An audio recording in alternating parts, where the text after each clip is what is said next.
Hi, everyone. Thanks for joining me today. My name's Arash from Immutable and Gods Unchained.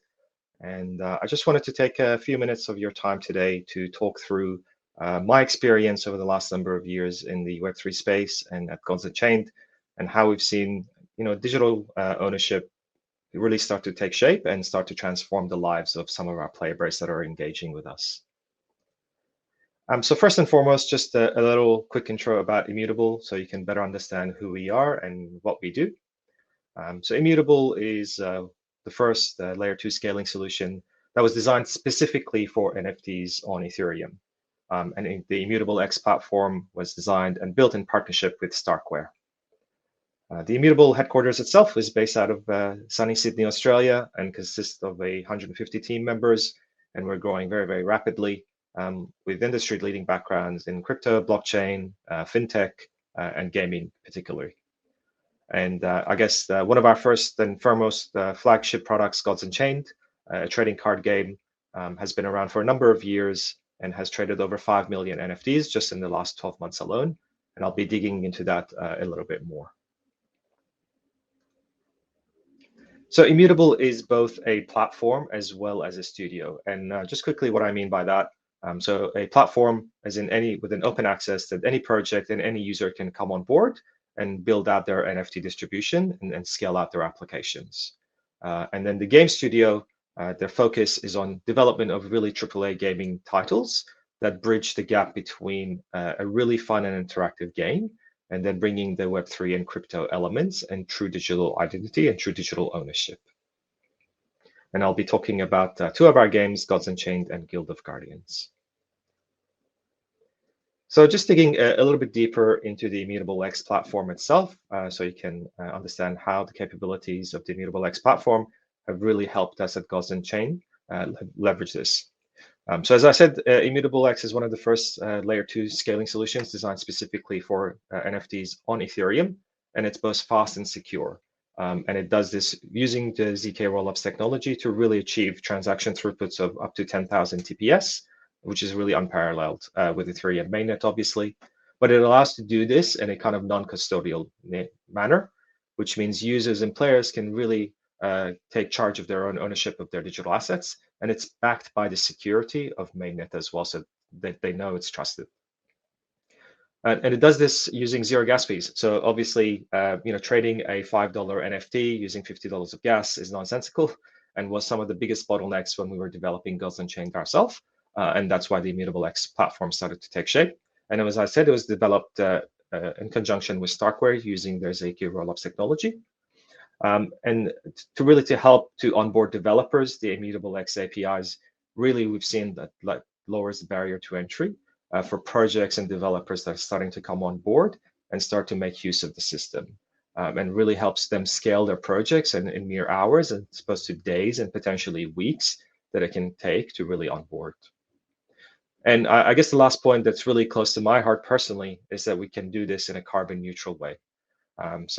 Obviously, using the ZK rollups and layer 2 technology, we offset the energy usage of mainnet by over 99%, but that gap in between is also offset through the use of our certified climate conscious partners. And I guess it's for this reason that we've had so many different projects and partners start to onboard with the Immutable X platform. Both in the Web3 space and as well as the Web2 space that are coming on board. And this might be, game development studios in sports, music, art, or entertainment. And as I said, some of the more mainstream Web2 applications that are coming on board with their hundreds and hundreds of millions of users, the likes of GameStop and TikTok. And I guess, thinking about, why games, really Immutable started as not an NFT distribution platform, but as a game development company initially. And, for me personally, games has been a huge central part of my life for decades and decades. And obviously I have spent personally more time and money that I care to talk about in public on video games. And unfortunately, all the time and money that I have put in, I have not been able to extract that value out in any way. And in 2020 alone, we've seen that $74 billion have been spent in in-game assets, but players have not been able to extract that value in any way, shape, or form. And we really think that players deserve better, and we own them to do better. And so I guess with this idea in mind, we started development of two games. One is Guild of Guardians. So Guild of Guardians is a mobile RPG type game that's still in active development, where you take some of the characters and some of the items that are currently available on the marketplace that you can buy and sell through a number of dungeons and complete the missions. So this is still in active development itself, and I'm very much looking forward to when the Guild of Guardians team manages to release the first iteration of the mobile game soon to be coming out. So very excited by that. And the second one that I want to delve into is Gods Unchained. So Gods Unchained is a trading card game where I spend 99% of my time on. And you match up 1v1 with someone else with a deck of cards, and you have to use your cards to buff yourself and debuff your opponents, and then outsmart to defeat your opponent. So one of the central themes of Gods Unchained is that we're first a game. And what I mean by that is that it's a game being developed by gamers, so predominantly the developers and engineers that are developing the game come from decades and decades of gaming background and really understand the mechanics to make a fun and engaging and interactive game. The game itself is led by the former game director of Magic: The Gathering Arena, Chris Clay. So he comes with decades of experience in game development and game mechanics. And really our aim is to first and foremost build a fun, engaging, and interactive game that gamers can and play and enjoy, but then introduce them to this new concepts of Web3 and crypto and true digital ownership. And I guess the last number of years that the game has been out and been played, I just want to focus on some of the numbers for a second and talk about the growth of the game.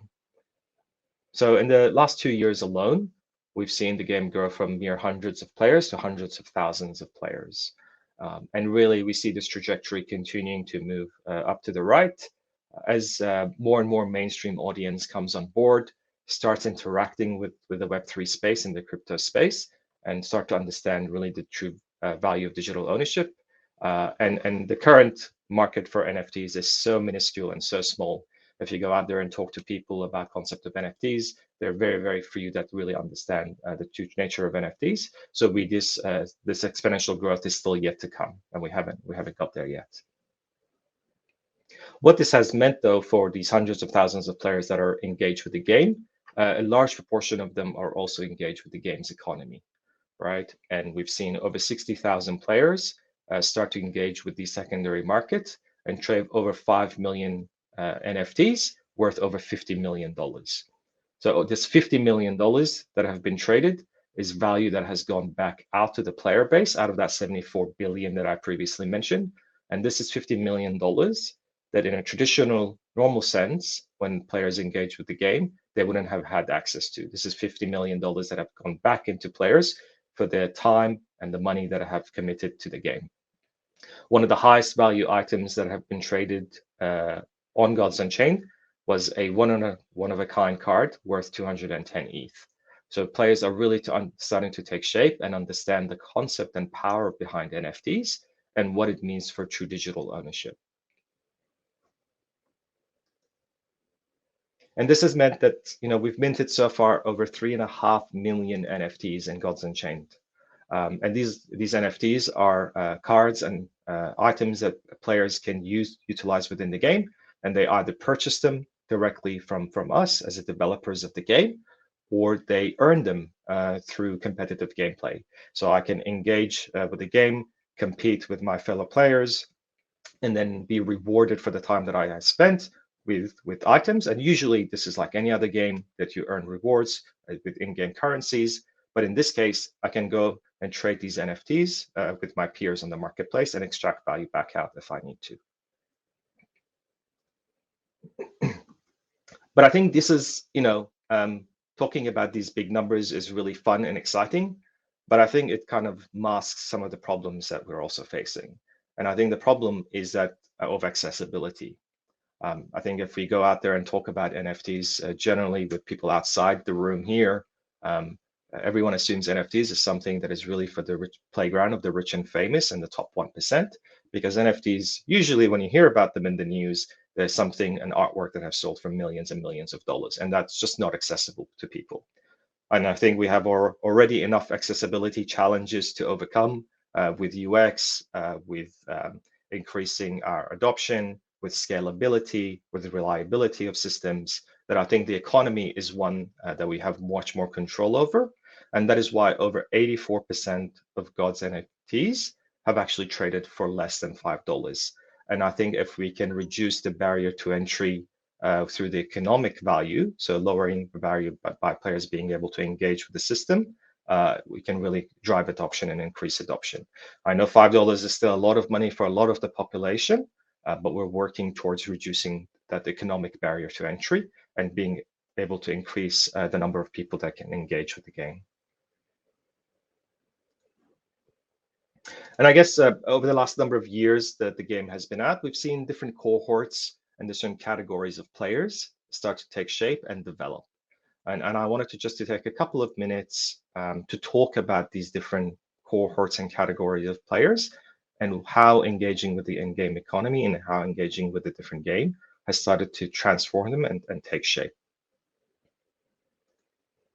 So the first is what I would describe as like our crypto native audience. And our crypto native audience is potentially everyone that's listening to this and that's in this room.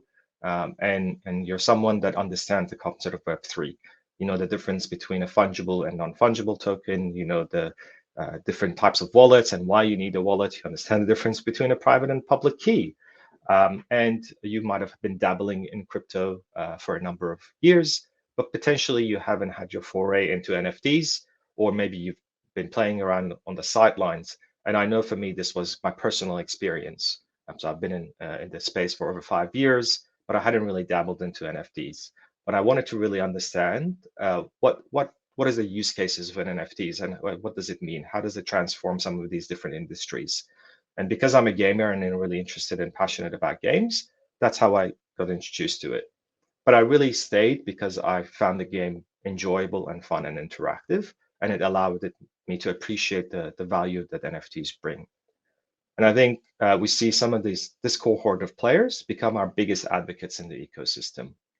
So I think if we go outside this room and go and talk to the broader public, there is a lot of misconception and misunderstanding around NFTs, particularly in video games. And I think this cohort of players going out and educating their friends and their families can start having these conversations around the power of NFTs and the true nature of NFTs in gaming. The second cohort I want to talk about are really diehard and play hard gamers who are really here for the skill ladder and the game play itself. But they don't really know any concept of Web3 and crypto. They have no idea what a wallet is. So the biggest challenge here is really the user onboarding and the user education to help understand these different concepts and constructs that are we starting to build out. They love competitive gameplay and highly skilled games, and they're here for that. But what we've seen happen with this cohort of players, and they start to engage with the game, they start to play at a highly competitive game, and they start to earn NFTs, and then they take their NFT and they sell it on the marketplace. It's not until that first sell happens and they're managing to extract value back out that the true transformation happens. They come to the realization of this is not something that I've even purchased. This is something that I've earned through competitive gameplay, and I've managed to extract that value back out compared to other games that I play. And when this happens, they become aware of the true nature of digital ownership. And then we see the migration and shift start to take place, and more friends and colleagues coming on board from competitive games where they can't do this and they can't participate in that $74 billion that are being generated. The next cohort that I think we hear a lot about in this space and starting to come out are our play to earn cohort. And this is the audience, sometimes potentially there to even offset their daily living expenses, right?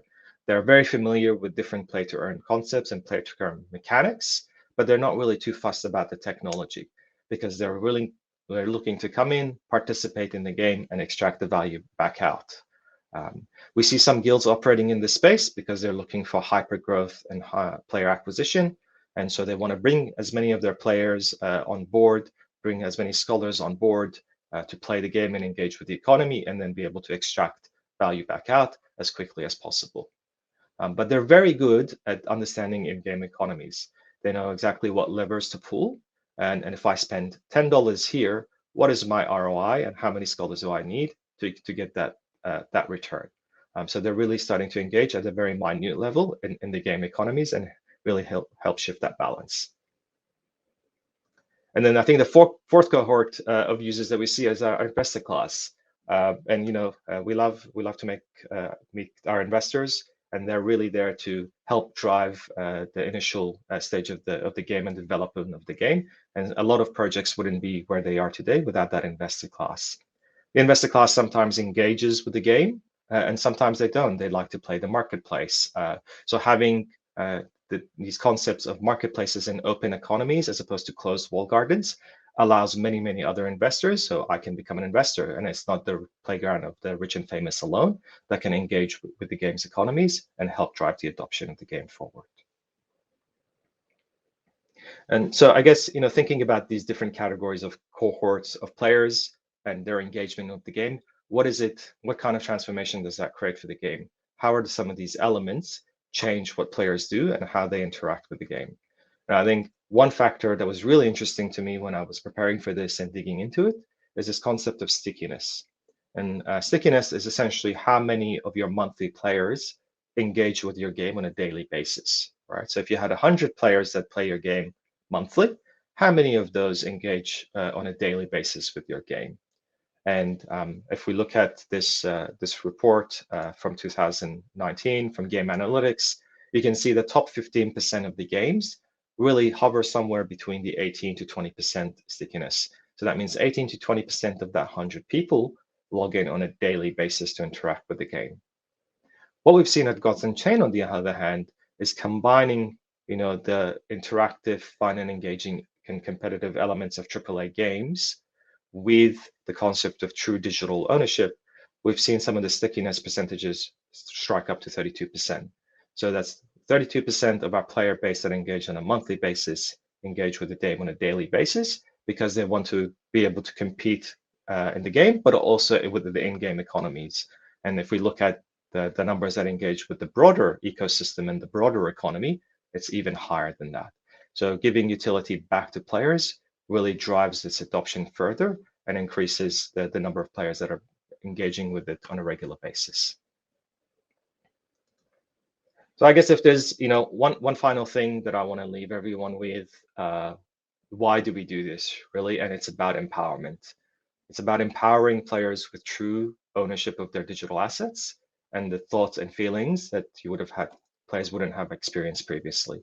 So giving players a voice that they deserve to join their cohorts of players and competing in a fun and interactive and engaging way, trade their digital goods, and finally have full control over their assets. I think until you sell your first item in an open and interactive way, not on a closed marketplace that is not endorsed, really until you do that, you don't realize the true nature of digital ownership and really being able to align incentives. And we hear this concept of aligning incentives a lot, but it's about the value being placed in by players and by game developers, and the value being extracted back out by these two audiences. So until both of these audiences are able to do this by putting value in and taking value out, we're not managing to align incentives. And until we do that, that's when we win and we are able to grow as an ecosystem and as an economy.